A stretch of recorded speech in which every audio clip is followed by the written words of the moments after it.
Après 3 jours passés sur une mer agitée, les 146 migrants secourus par l'ONG Open Arms sont arrivés en Sicile.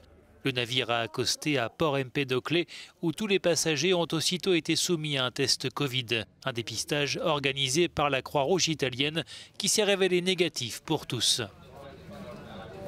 A ver, a toda la tripulación del Open Arms para informaros que todos los resultados del test COVID han sido negativos. Enhorabuena.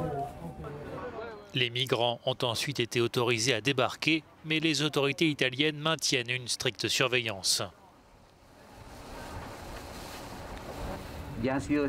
Maintenant qu'ils ont été autorisés à quitter le navire, ils vont être placés en quarantaine dans des lieux décidés par les autorités, souligne le coordinateur médical de l'ONG Open Arms. Bien qu'ils aient tous été testés négatifs, les autorités italiennes imposent une quarantaine complète de 2 semaines. Depuis le début de la pandémie, cette situation se répète à chaque fois que nous arrivons dans un port, en l'occurrence ici en Italie. Les migrants avaient été secourus en pleine tempête ce week-end au large des côtes libyennes lors de 2 opérations distinctes qui ont permis d'éviter in extremis un nouveau drame humain. Nous ne pouvons que remercier Dieu pour cette action, quoi.